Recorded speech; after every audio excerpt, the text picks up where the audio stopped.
Welcome, everybody, to this episode of San Francisco Revival. We're really excited to have Oscar Grande here on our show.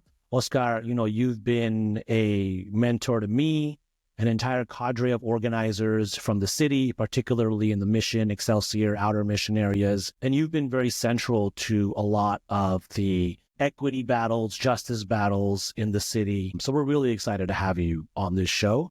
So I was wondering if we can just go ahead and start, and if you can just tell us a little bit about your personal journey and what inspired you to start organizing as a way of making change. Well, you made the call, and I jumped to it. I mean, it's an honor to be here with you and Mission Housing team. And I remember this idea of a podcast early on when you were, kind of putting that prayer out there, and to see it kind of come to life is cool. This is much needed, because I'm a fan of podcasts, and there's a lot of phony, whack, boring podcasts, and I'm a political animal.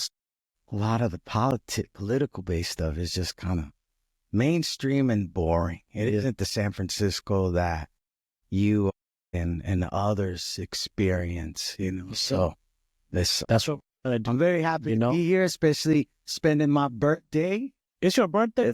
Birthday. So this is my gift to myself. We're going to have to get you something after the show. Take home the bug. Take home the bug. There you go. Which camera? I think I used to say it was random. I'm kind of a person who feels the vibes and kind of goes for it.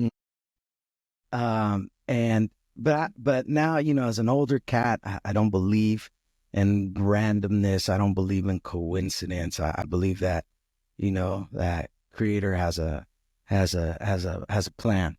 And I feel like I manifested this even before I realized that this is where I wanted to go. And I think it really, I think where it comes from is just being raised, as a Salvadoran, Central American, son of immigrants, blue collar, working class, just I was blessed to have my folks, be present and active in my life. I've had certain privileges in my life that I think I looked at it as I need to pay this forward. I felt like I've never had to struggle really with housing instability. And most of my career, has been focused on housing stability, on affordable housing for folks that are most in need. And I think it's because of the privileges that I experienced, and the exposure I got from my folks, as both union members, amalgamated garment workers, one of the last of the unionized garment workers. My mom, worked over 27 years at the Levi's plant, just a couple blocks away. That is now the Friends School. I mean, I grew up at that plant, like me and dozens of other primarily Central American kids were out there. They used to have a playground in the front for all the kids waiting for their moms to get off of work. That was my after school program. My father being a local 87 member, janitor, handyman at the newspaper agency, which at the time, owned both Examiner and Chronicle. They didn't get paid, high wages, but they had that they appreciated the union and the working class lifestyle and stability that we were able to enjoy growing up here in the city. So I think all of that instilled in me certain work ethic. It instilled in me, that the role of unions. It instilled in me, generational wealth building. How immigrants could arrive in the 60s and 70s and it was still possible to buy a home in the city. These are low wage workers. That just blows my mind. Like make triple what my father made, quadruple probably. And shit, I can't, it's just hard. It's just hard. So I can't imagine, the trauma and the challenges that our low wage workers feel, you know, and the uncertainty, and that all that kind of really fires me up, to really be involved, to and a majority. So I started organizing around environmental justice. When I was my mid-20s, I went over to Poder, people organizing to demand environmental and economic rights, and that was my political, cultural, spiritual home. Because it was a form of organizing that I was introduced to, that it was structured. It was based on kind of Alinsky to Center for Third World Organizing to STEP, LA, kind of a organizing school. So we were organizers in training that got formal education.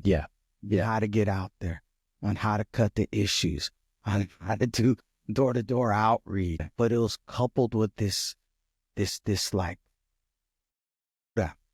cultura cura, that of like our culture and where we come from and all these other things of life from I don't know, like it was a mix of it. Like, I'm a danzante, an Aztec dancer. I didn't grow up as an adult, through my wife. We've been active, and that approach and that sensibility and that reverence permeates the organizing that I do. It makes me think, when I think about these issues and I think about how to organize people, yes, I think from a very methodological, the politics, as an organizer, the power mapping, the doing a landscape analysis, where's the power at, but I think us, or myself as a person of color, someone that is very steeped in Latino and Frisco culture, and also the Central Americanness that I represent and raised me, like all that just came into my organizing. So Poder was like the perfect home because it included our whole selves, from all those aspects of our life and who we are and our expression into the organizing. And so, and this was during a time when we had a kind of the first wave of .com boom. So we're talking 90s. Yeah, we're talking late 90s. So we immediately just focused on, anti-displacement, gentrification. I mean, for us as a new generation of organizers, this was activists. This was like a first time that I was hearing this term, but knowing that this goes back, this goes way back, and this is actually a long, a cycle, gentrification. Our elders went through it, and when they thought redevelopment, it's BART coming in and threatening to displace our residents. So I looked at it as kind of a long line, and even prior to that, let's not even, let's go back to the original, colonization and displacement of our native folks. I feel like I'm part of that lineage, and so when I got involved, late 90s, early 2000s, that's where I kind of cut my teeth. That's where I cut my teeth. And the beautiful thing about coming from environmental justice, being a movement activist, organizer in the environmental justice movement, kind of exposed me to both rural and urban. It exposed me, allowed me to travel, to learn from folks in LA or Albuquerque or on the East Coast.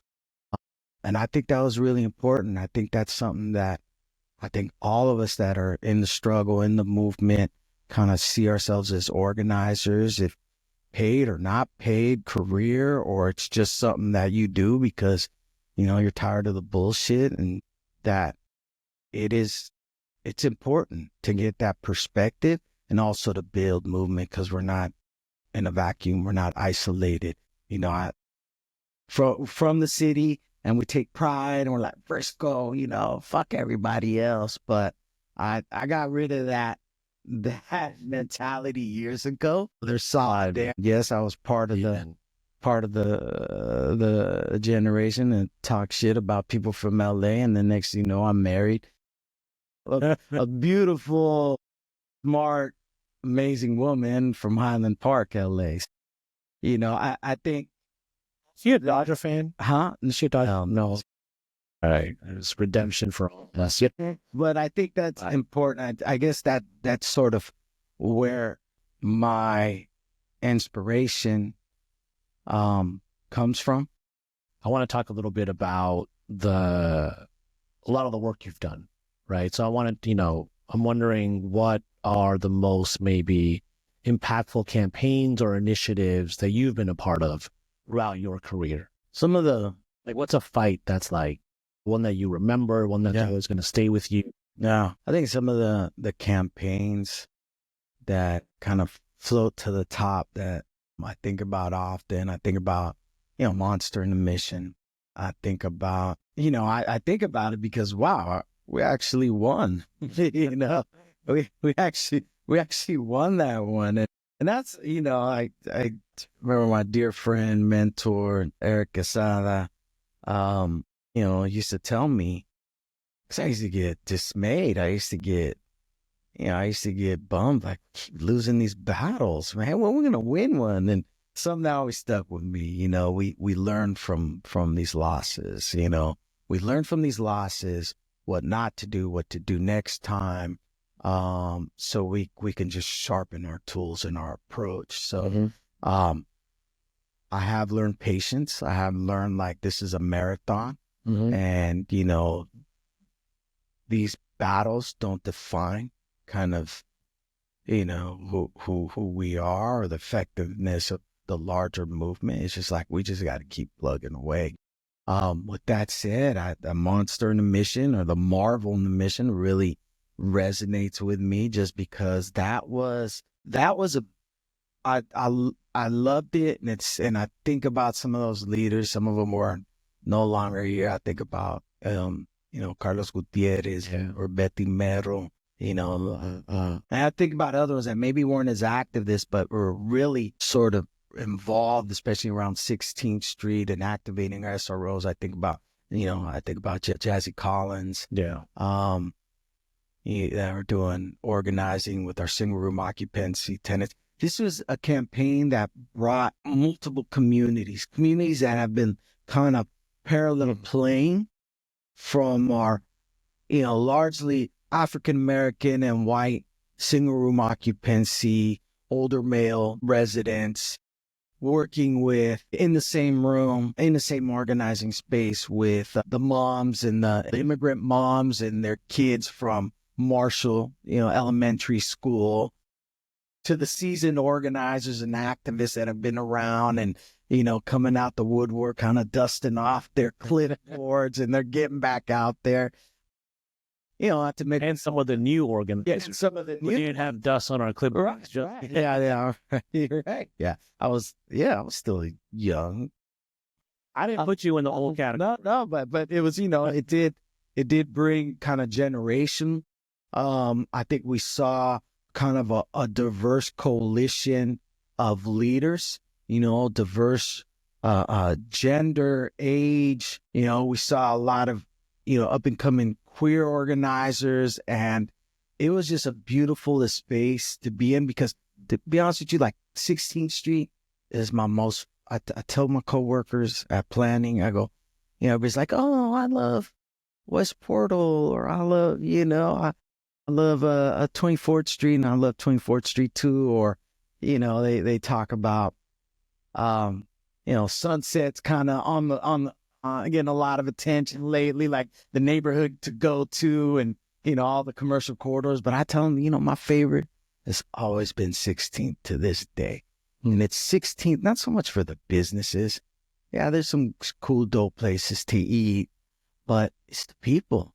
It's the people. It's like, we have, like you all, Mission Housing manages about a half dozen just in the vicinity, combination of single room occupancy hotels to family housing, family buildings, Section 8. So together with, you got some folks that paid a grip of money for their properties, right? Yeah. That came in the last 20 years, together with like, we got dozens of community-based organizations from Valencia Street all the way down 16th Street. Now you got this emerging American Indian Cultural District, longtime businesses from Puerto Alegre to kind of newbie businesses that are opening up. You got this rich diversity of Yucateco immigrants that have called 16th Street corridor their home, with Asociación Mayab as their legacy foundational organization serving the needs of our indigenous Mexicano and now Guatemalan and Honduran community members.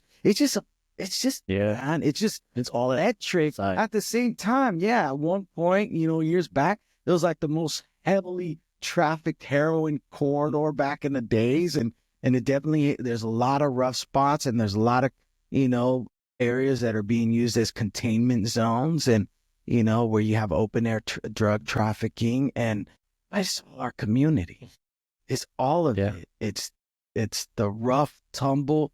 It's the shiny and new. It's all our community. And I think that is why this campaign galvanized so much attention. And such a response. And not to mention that this is what they were proposing was going to be the biggest, building. Can you talk a little bit about the neighborhood? What was the monster? What was a bit of the campaign? The monster and mission, this is the site on 16th and Mission, overlooking the BART Plaza. Formerly it was, you had businesses like Walgreens, Burger King. You still got the Chinese restaurant. You got a Mercado. It used to be a bar, a Paisa bar. It was a bar that predominantly Latino immigrant men, frequented. And this is also the legacy of 16th Street. Like, this is also, this was like one of the, the sort of center place, back in the 70s, 80s for, for queer, Latino, Latina, immigrants that called this place home, as well as a thriving lesbian community that called this place home. And I think this is why when the developers were proposing this monster, 300 plus unit market rate, taller than the Bayview Bank building, which is right now at the moment the tallest building in the Mission. I think it really hit a sore spot with folks. And we're at the, we're post-recession, folks are still hurting, folks are struggling. And then nobody in their vision board was like, hey, we need in this community market rate condominiums. It was mostly 1 bedrooms and studios. It was affordable housing, to meet the needs of our low income, working class community, services for our community members. Some kind of shining example of a plaza revitalization that is, the plaza is the front yard for a lot of our community members. It's just not a transit. It's just not a place where you could catch the bus or jump on BART. Yes, it's an important feature, but this is the yard. This is the front yard for many residents that are living in really cramped spaces. This is the plaza. A plaza is to socialize, commune. It's to engage in politics. It's where you meet up for marches. It's where you have impromptu punk bands and, hip hop ciphers and poetry for the people. It's where Food Not Bombs gives away food for our most vulnerable, and it'll slap in the face for some outsider to come in and say, this is what we're going to improve your neighborhood. We're going to, we're going to propose something that is so out of step with the needs of the community. And so it galvanized. I remember the first kind of large mobilization, first meeting that we had at La Victoria Theater. Oh, yeah. It was a 14.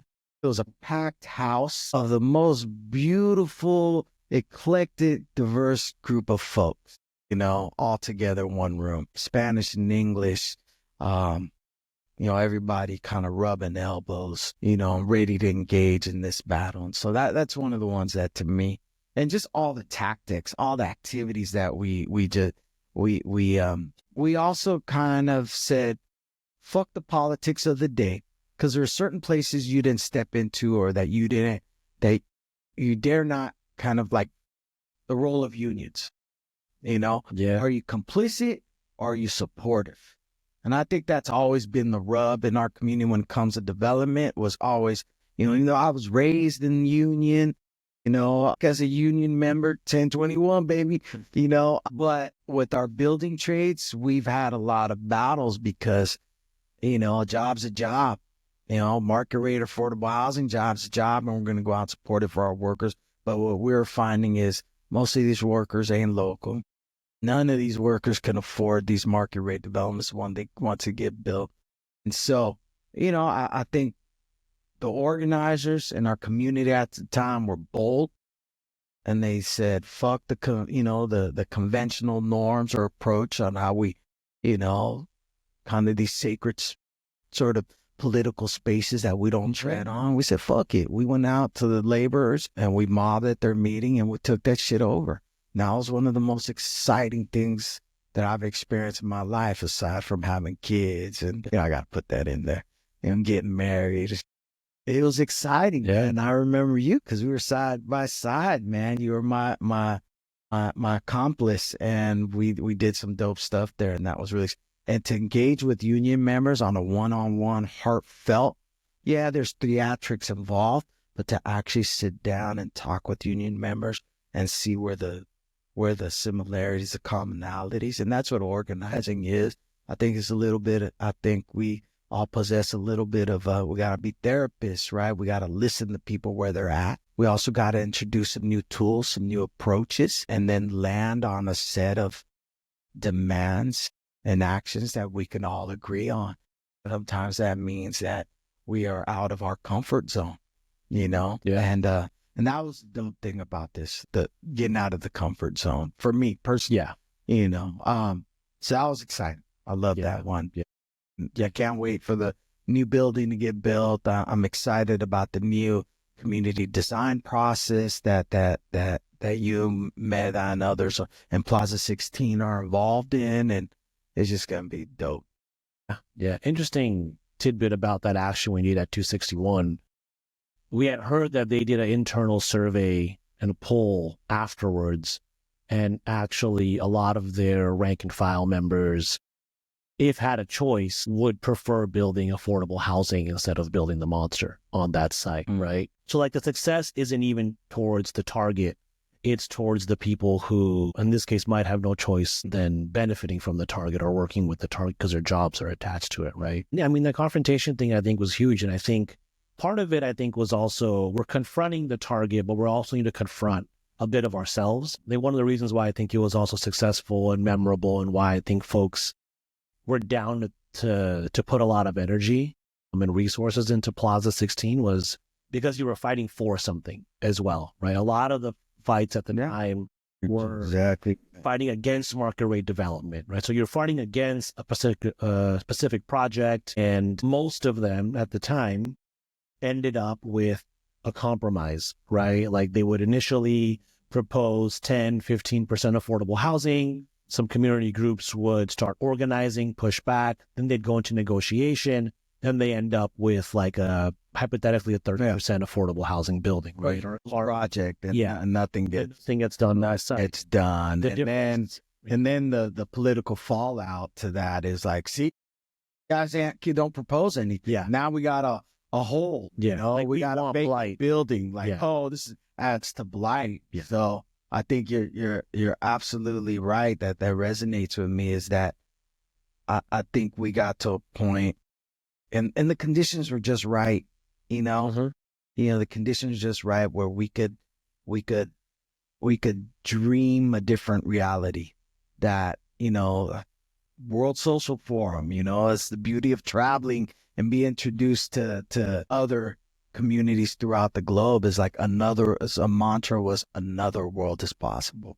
And I think we took that from an international global stage as left organizers, and we brought that back home, said another world is possible. And I think that I carried with me and others around me, to the marvel, to I think the other campaign that really stands out for me is Casa Adelante in Chancaján Park. Yeah. Close by, Yeah. a couple blocks away on Shotwell and 17th.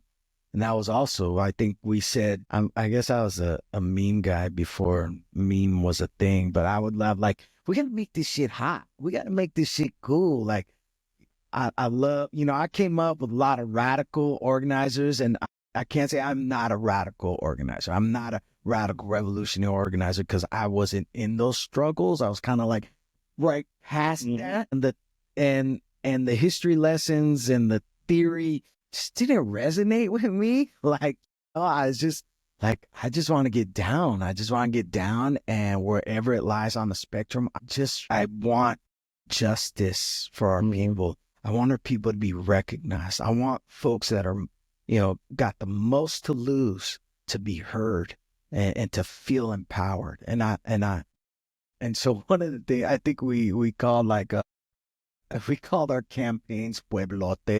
I said, you gotta hear me out. Yeah. You gotta hear me out. People are like, Remember the sign. you gotta hear me. You gotta hear me. Pueblo, the people. Pueblo in Spanish, the people. And lote, lots.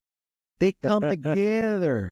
It's like a Reese's Pieces, it's like peanut butter and This idea downstairs in this building, which I was at for there, because you had a image ready that y'all had drawn up and colored of it, and it said Pueblote around it in some sick letters. So if I wasn't in this game, in this community planning or organizing game, I think I would have done all right in marketing. I don't know, maybe communications, maybe do a few commercials here and there. But the other was, for that campaign, we used this tagline of "from gray to green," right? Because at the time, there's this public-owned parking lot, and 2001, there's a group of 24 organizers and community leaders who went out on a community tour of around 16th Street to begin to identify where are the sites that we want to claim as Pueblote sites.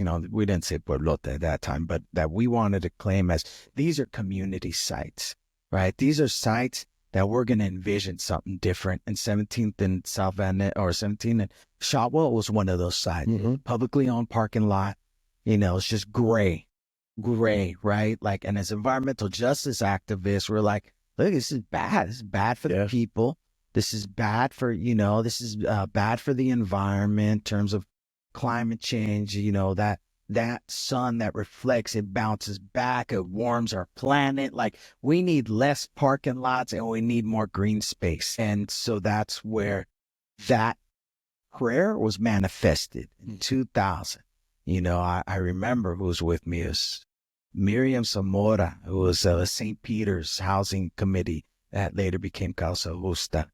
There was, Jazzy Collins was with us. I think Richard Marquez from Mission Agenda.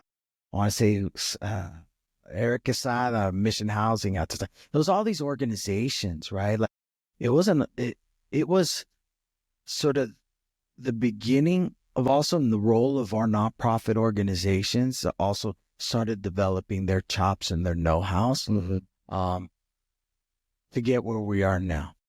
The marvel wouldn't have been possible, or let's just stay with 17th and Shotwell, would not have been possible. Yes, the organizers need to be, the organizers are the one out there agitating, inspiring, our motive forces to get out there and do something, right? But then we need those organizations, those high capacity organizations, to then let's take it to the next level. Yeah. What's the legal strategy? What's the, are we, if we're talking about affordable housing development, well, who's our developers? And so there's organizations like Mission Housing and then MEDA, that then became affordable housing developers, and then we had the tenant rights organizations. Like, none of that would have been possible. And you had environmental justice organizations like that would not have been possible to get where we're at. And I think there's a lot of lessons in this community that I also think now, in the role that I'm in, my mission is to impart that with our other equity communities throughout the city, because there's folks in Bayview, There's Pacific Islanders in Viz Valley and Sunnydale.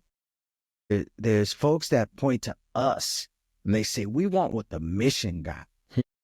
And that was a 20-year span. It was a marathon, right? It wasn't a quick sprint. But I think as a mission or as activists that are steeped here and Latino community here in the mission, that I think it's our duty to really kind of impart that and to build those cross-racial coalitions, cross-neighborhood coalitions, so we could also share what we've experienced, what we've learned, and how we've been able to build up the capacity here to our other communities that are maybe like 10, 20 years behind us, in the sense of like, they're getting right now the market is down, so we're not seeing as much as the reckless development. But that shit's going to start to increase, it's only a matter of time. So what can we do now with our community plans? Start building up the leadership, the capacity of our Black-led, our American Indian-led, our Filipino-led, our Latino-led, etc. organizations. So we could organize to stop, those reckless developments, and to put forward a vision that really brings equity and justice to our community. Yeah. And then it's joyful, because shit's got to be fun. Yeah. And that's the thing that we learned, that we always try to incorporate in these campaigns. You got to make it fun. Along with those mobilizations, yeah, they're going to be fun. They're going to have music. They're going to have, good chants. You got to get good on your chant game. Can't be the same tired ass chants, like you got to get, tight, and then the fundraisers in between. Yeah. So we had a lot of fun with those. And so you look at 17th and Shotwell now, you got this beautiful park. It's the only Mayan named park in Chancaján, which means little village in the whole city. And it was an honor of our Yucateco indigenous community that has been here in the mission for, over 20 years, in the mission Tenderloin and other parts of the city. And also right next door, overlooking this park, is, Casa Adelante, 120 units of affordable housing. Yeah. And it's the most beautiful thing. That's my daily route. When I go home, I take Folsom. Every time I stop right there and I just take a look at it, especially while the kids are there, or there's quinceañera practice happening, or there's some, folks doing yoga or stretching out, or even there's homies drinking their, their modelo. It is community. It is a community space. Yeah, definitely. So your current work right now focuses on equity in community planning with the planning department in the city. So I'm wondering, the word equity gets thrown around so often. Everyone's using it, whether you are a on-the-ground grassroots organizer fighting for equity, or you're a city government who claims to have dozens of equity initiatives, or you're some corporation that claims about the buzzword, right?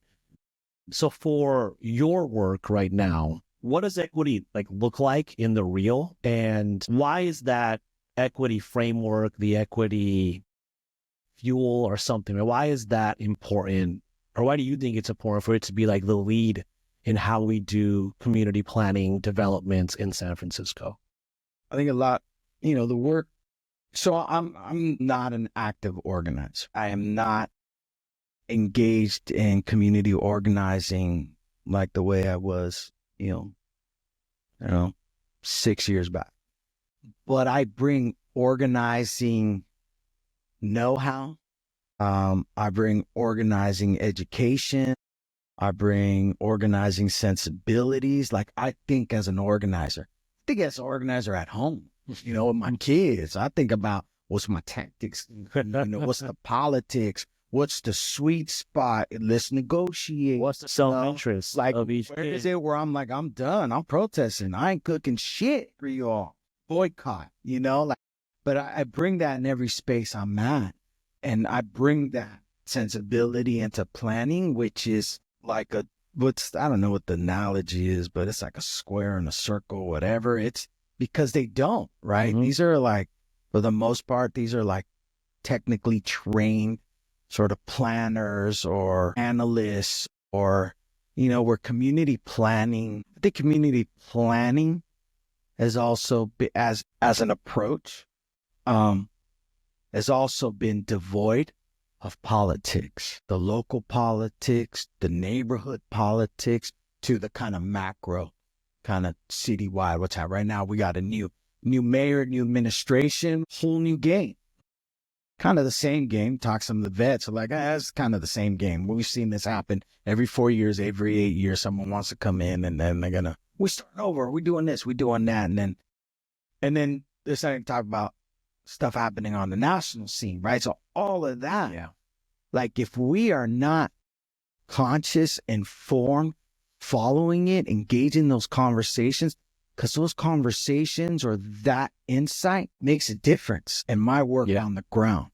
And, and it makes a difference being that I'm at the city, at an agency that hasn't been accustomed to community partnerships. There's certain departments that have a long tradition of partnerships and or funding. Because I think you could fund, but not necessarily be partners up in there, right? And we know that as folks that came up in the nonprofit, Somehow it's just how high, like we got to play the game to survive, right? And then leverage those resources so then we could do maybe more of the transformational work, right? Or the closet, radical work. And so being at planning, I've struggled. I've been here 3 years, and boy, I've never felt so challenged and so out of my skin like ever in my career. Like on my first year, I had a really rough go because the culture was different. Didn't feel like the skill set or the know-how that I got from community was necessarily it was appreciated, but there was no sort of like, it didn't transfer over. It didn't transfer as easily, right? Because technical skills are much more valued. But that's all changed in the last year. I think I've heard from some, I've talked to some of the veteranas that have made that jump from like nonprofit to advocacy organizing, have gone over to the city. And I kept hearing, I've heard this multiple times, like, it's going to take you about 3 years. Just stick with it. It's going to take you about, like, what is the 3 years? What is that number? Why? That's a long time. 3 years. Damn. And God, like right on, like 3 years. Like I just did 3 years and I feel good. I feel good on the direction, on what I'm contributing, and also what I'm gaining access to being in the belly of the city, right? And I feel like I'm really owning my shit. Like I know a few things, like let me flex a little bit of this. So going back to equity is just a safe word. We use social justice. We use environmental justice. We use, other, I think equity just became the safe word. The city should have been doing equity a long time ago. And I think certain departments have more of an inclination to equity, had been doing it through their partnerships, and I think for agencies like planning, we've had such an adversarial relationship, from shutting it down to protesting, to holding directors accountable for their decisions that allowed for a lot of kind of reckless development or to happen in our communities, for not supporting our organizations to develop plans and community-based plans, and then provide the resources to actually build the capacity of our organization so we could develop, so we can implement, right? So we can materialize these visions that communities had. I do see the change in my division. I do see the people that I'm working with and their values. And they're hardcore, they're down. But the power structure, you still got to politic. You still got to be coco and how you approach and how you're proposing and how you're working with community, so you also don't shoot yourself in the foot, that you don't ostracize yourself. So that is a skill that I've been developing. Because because what is guiding me is I want to get the goods for our community. And that's something we always use is get the goods. We got to get the goods. And so I'm trying to figure out how to get the goods. Right now, the department is going through the budget process, just like all the departments, right? We're hearing that, our nonprofits are feeling it the most, right? Like, we rely on nonprofits to do the people's work. It's the neoliberal city. As much as we wish that we could pay better, or that the city does the work and that we're able to bring in community folks to do this work in the city so they could get afforded those benefits like we talked earlier, pension, better pay, good bennies. Like, all our folks deserve that, doing this good work. And it's really unfortunate on how the city does their nonprofits at times. And I feel like even now, there's way more scrutiny, especially on our organizations of color, on our Black-led organizations. So I think we're trying to be as savvy as possible to work with our communities, to be able to garner some resources so we could partner directly to do the work that they're doing that already. And I think to me that is equity. Like, what is an equitable partnership? We know what tokenizing is. We know let me just vet some things with you right quick. Let me pick your brain for free. Like, equity is what we're striving for, is no more of that. Like, you want my labor, which includes my ideas, which includes all the political and the social capital that I bring to this relationship, then I want partnership. I want a partnership where we're co-creating programs, legislation, policy, and we're also involved in the decision making and the implementation. That to me is equity, and that is what we're striving for. This division is a small division. The whole planning budget, it's minuscule. I mean, and compared to other city agencies that have millions, because it's all going out in contracts, whereas here, I think one of the equity things that I've been trying to really impart with my community is grants and funding. Hell yeah. That, and you get a staff person that's embedded with you.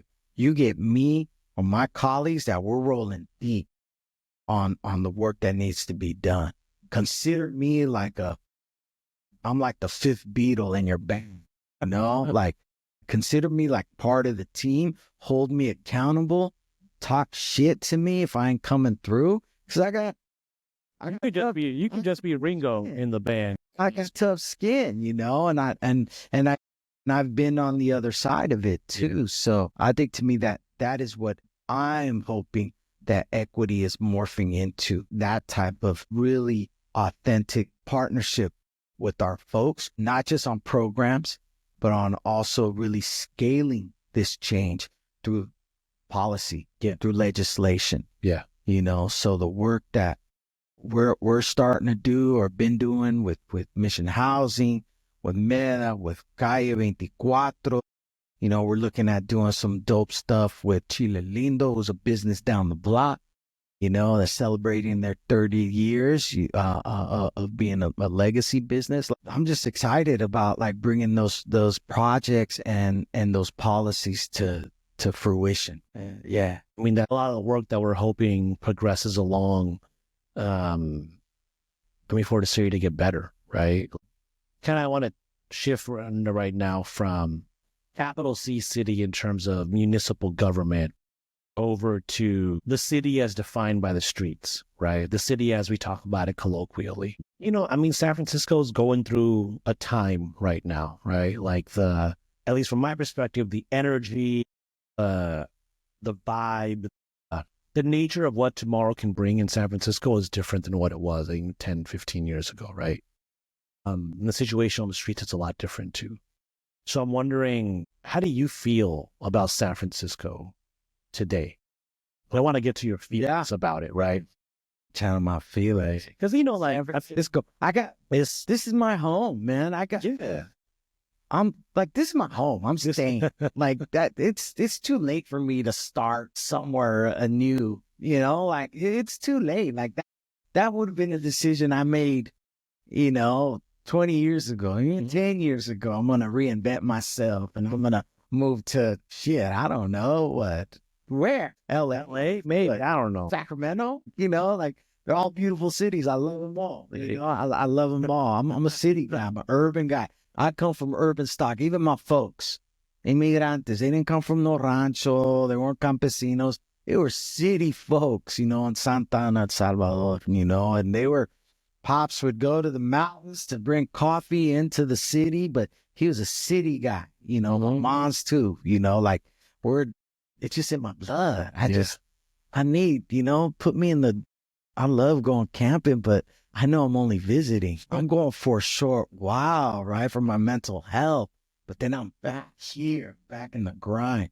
So San Francisco, I don't know, man. I've seen San Francisco up and down. Each neighborhood is very different. So there's a lot of sort of armchair, pundits that just will say San Francisco's on decline, this and the other and the other. Yeah. All I know is we got a lot of folks that are struggling. We got a lot of folks that are just barely eking by. And, and I think about myself and my personal, and, I'm not low income. I'm not housing insecure. I guess you could consider me and my family and what we've built up is, I don't know, God forbid, middle class, lower middle class. I don't know. And it's all relative, right? Yeah. Here in Frisco, it keeps going up. Anywhere else, man, I'll be a baller. Me and my family would be balling, but we're in Frisco and this is home. And I do feel like there's something that I've been really marinating on and talking to other folks, because I just went through the experience of buying my family home. This is the home that I was raised in. My father passed away. Thank you. My father passed away last year, and my mother passed away 8 years ago. And so I went through this whole process, and it's different when it's personal. The emotions are just crazy. The dynamics amongst family, just my own kind of learning curve.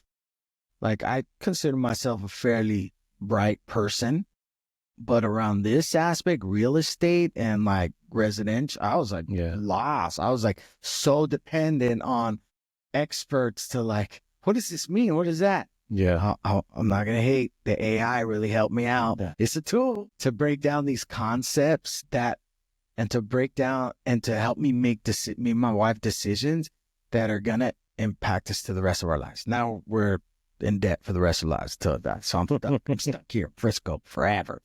Can't get rid of me. But it really made me think and talk to others, and really to some of the nonprofit professionals and some of the older organizers that, got families and all that, and that, what is the generational wealth strategy for our communities? I think we put a lot of eggs in the basket. Is that the term? Around affordable housing development, around new construction, low-income housing, small sites preservation. Let's get, apartment buildings out of the private market and stabilize the tenants. But I think about, our African American and our Filipino and our Chinese communities and others as well. But I'm just using those specifically. And even my own community, my own neighborhood, Excelsior, where I came up, where, we got 2-3 generations of Latinos that have lived there, Filipino families living side by side that are asset rich, cash poor, similar to my family that were able to immigrate here and were able to buy a home in the 70s, that, similar to other families, and now faced with kind of transferring of that wealth and those assets to a new generation. Where do you go for those resources? Where do you go? Because we didn't, at least in my family, we didn't talk about those things. We just did it. And my folks made a lot of mistakes, not knowing English, even to the day they died. Maybe a little bit of English, just enough to get some shit at the supermarket or, keep your job. But they were able to, that's also a beautiful thing, that they were able to navigate a city knowing little to no English. And they were able to like put down some real roots that I'm benefiting from, that then the next generation, my kids, will benefit from if they choose to. And so I think about the city. I think about all the beautiful. So I'm sharing all that because that is a beautiful story. That is a beautiful story. And then I think about my story and I say, what if that was multiplied by 100? What if that was multiplied by 100?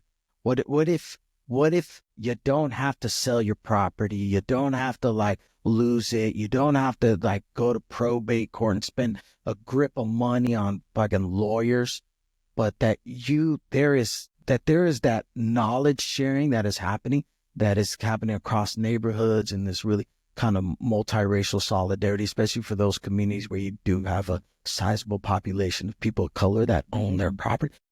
I'm sharing that because you asked me about kind of Frisco, and I focus on the wins. I focus on those bright lights of hope and inspiration, and it just fills me with so much joy. It fills me like, even in the struggle, even if you're going through it and you're like, oh, this is hard, but it's not worth it if it's not hard. Even right now, there's really some horrible things happen on a national level, especially around immigration, especially just the vilifying and of our transgender communities. And this is just really horrible shit happening, right?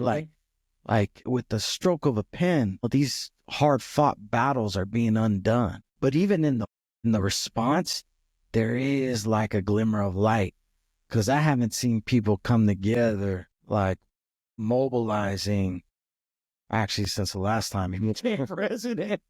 But it reminds you of like, now you got a new generation of youngsters, activists that are finding out about Sanctuary City and why they need to protect it and uphold it. Why? Yeah. We're learning about mutual aid, or we're reconnecting with mutual aid, right? Because government can only save us so much. It's going to take us. It's going to take each other. And that fills me with a lot of just joy. And even in the struggle, there's joy in the struggle, and there's beauty. And that's why we continue doing this work. Yeah. Right? That's because we're building community. We're building community that's going to outlast and outweigh the current fight that we're in. Yeah. Right? And so that's why this city, to me, is not on decline. It's just the way the city has always been run and managed, and it's the ebb and flow. I do think it's just, I think there is something that has been happening over the years that I think it's new. I think we're trying to incorporate in kind of our demands or our solutions is kind of a lot of the open air drug trafficking, and just a lot of our relatives that are caught up in addiction. And if it didn't touch your life, let's say years ago, it's probably touching your life because it's so prevalent. Yeah. And that thing really weighs on me. I got loved ones that are caught up in it. And then I just see the state and the condition of our community, and it's just so out and open. And then there's this sort of feeling of complacency, or it's like numbness. Yeah. That's it. This numbness, and that really kind of, if I were to like, well, that's one thing I think that I really want to, in my role and whatever sort of any influence or that I have, that I want to work with others on how to like bring solutions that come from community, because those are our community members, those are our loved ones. So that's something I feel very kind of privileged to be able to kind of think through solutions and work on them with you, Mission Housing, with partners that are part of the Mission Action Plan, trying to figure out how do we do that? Bring some dignity to our streets, if it's around the open air drug trafficking and folks that are really going through addiction, to, our street vendors that are also kind of being targeted and vilified, and, to just the the cleanliness of our streets, and our corridors and stuff. So Yeah. Sticking with that theme of joy that you were talking about and how you're feeling about the city, I want to take this into the last question. You're an avid biker, or I think one of the founders of BC's del Pueblo. I've seen you probably most joyful when you're with your bike and your bike crew and you're about to go for a ride throughout different parts of Frisco and San Francisco. So if you were going to give somebody some advice, like, this is my ideal bike ride, this is my most joyful, these streets, these communities, this route, what is that? Like, where are you finding the most joy on your bike? And where would you tell other folks to take a ride down? it ain't Marin, that's for sure. Everybody tries to say, we're going to go over the bridge, and we'll go to the Marin, and we'll go to the headlands, and all like that. There's something about crossing that bridge that trips me out, man. I do not like it. It feels unsafe to me. I don't like it. So that gets rules. You can rule that. Put your bike in front of the Golden Gate Transit bus. Maybe just take a seat and go. Another trauma, public transportation. As much as yes, public transportation. The reason why I started riding bikes as a kid was, to me, it felt like freedom, felt like liberation. It felt like it was something uniquely mine. As you're growing up and trying to kind of like separate yourself from your family, what they do and their traditions, their costumbres. But I came up also in the 80s and the 90s when street violence was pretty prevalent. There's like long-standing turf wars between the neighborhood that I grew up in, Excelsior, and the Mission District. You get your ass kicked on the bus. Yeah. You know, and I used to ride the bus a lot. I was a tagger. I was a city kid. And my weekends were like riding the bus up and down, and then it got really crazy. And I didn't want to go home with no shoes. I didn't want to go, I didn't want to get my shit taken. Pickpockets every day. Just like, and I wasn't much of a fighter. I was a talker, but not much of a fighter. So for me, biking was just a way that I could navigate the city, and I could go anywhere, man. Like, I would jump on the bike and ride out to the sunset. There used to be a old ice skating ring out in the sunset. I'd ride it to the beach. Me and the homies would ride to the Mission and back, or we'd go to the top of the hill. We'd ride over to Lakeview. We'd ride to the lake. And so for me, riding bike was just, one, it was a tactic to be safe. And I hated being on the bus. And to this day, I do not like being on the bus. I will try to ride my bike everywhere, and definitely won't jump on an Uber. I've been on Uber or rideshare twice in my life, I'm proud to say. Wow. I've had where my family will take the Uber, and I'm going, I'll meet you over on the bike. But it's just, there's certain things that are kind of sacred with my politics. I'm like, these fuckers are dismantling public transportation as we know it. And public transportation is so necessary for our working class folks, for our young people. Yeah. But I choose bike. And so my favorite route is, I like industrial. I like our industrial neighborhoods. I love it. I love it. Like, something about, it used to be Dogpatch, then Dogpatch got all bougie. There's all like $1 million homes out there and millionaires out there. So it's lost its kind of rustic, hard edge. I used to, in my 20s, I used to kick it in Dogpatch. I used to be a bike messenger, and a lot of bike messengers lived out there in squats. And so there was that rough and tough there too. Yeah, the Hells Angels clubhouse out there.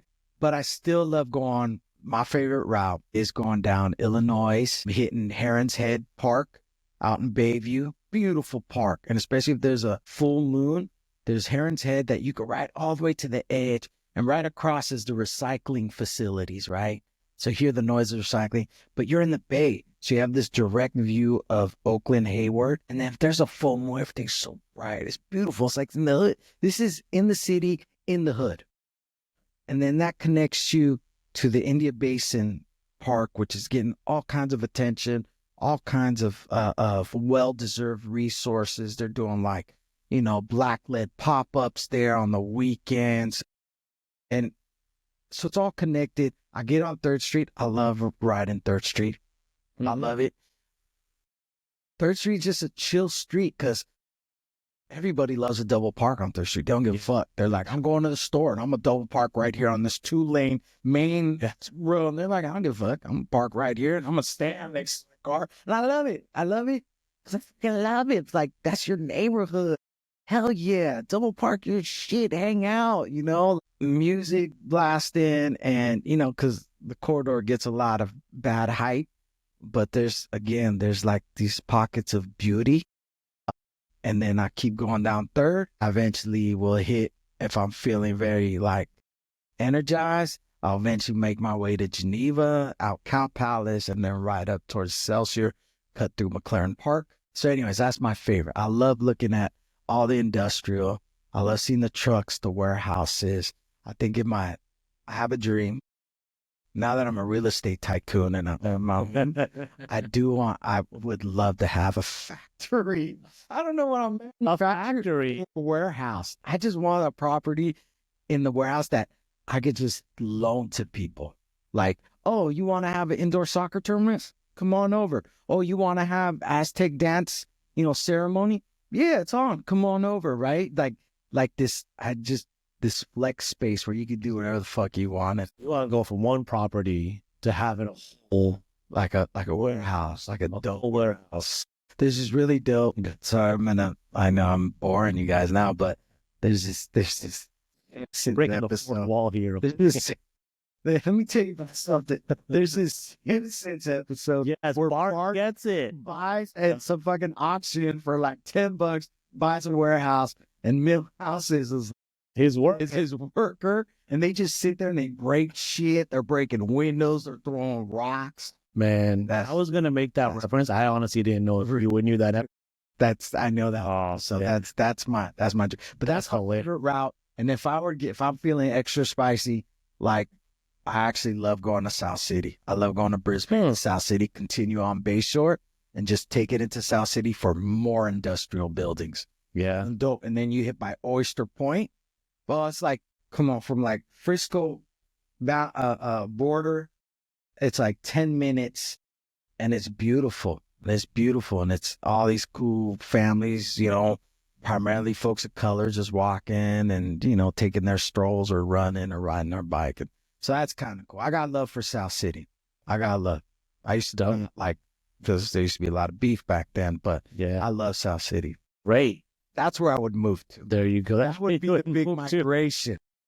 You wouldn't have to reinvent yourself. If I would reinvent myself and start anew, South City. It's like, look, I'm going to change. I will be different. I'm not going to be Frisco no more. I'm South I'll be 2 miles down the road. Yeah, totally night and day, man. Well, if you're a biker or if you're just looking out for a really good walk, south side of the city, you heard it. This has a lot of on the south side. OG, Oscar, thank you so much. As I mentioned, we were really looking forward to having you on the show, hearing your perspectives, and just like letting you talk, man. Like, I think, as I mentioned earlier, you've been a mentor, you've been inspirational to a lot of different folks, myself included, right? That action we were talking about at 261, I don't know if you remember, I've told you the story every time, right? Like, I was 3 months in to doing organizing here in the city, and it was like, the direct action tactic we did was the human microphone, right? Like, we're going to do a call and response. Yeah. We're not going to wait for them to get to a Q&A and ask critical questions. We're just going to take over the meeting to demonstrate power. We have the real power here. And after it was done, man, it was just like, I went up to you to see if he thought it was good and that it worked, I feel like I'm set in doing my work here, right? And I remember, right, you loved it. Right? I was skeptical and scared. I'll tell you, I felt fear. Beyond, I felt fear. And I appreciate you because you pushed me into an uncomfortable place that I was like, this is the shit, right? Because I had only seen it done in Occupy. Yeah. And I just was like, I don't know if it's going to resonate or work with our community, but it was spot. You know where I got that other inspiration came from? I was a little bit a part of Occupy, but it's actually, and on this book right here, Beautiful Trouble, is where we got the initial inspiration for it, right? So if any organizers out there, be sure to cop this. It was in your office downstairs in Poder. But with that, I will leave it. Excellent episode. Thank you so much, Oscar. Thank Please you. be sure This is to cool. like and subscribe, share with everybody, and be on the lookout for the next episode of San Francisco Revival.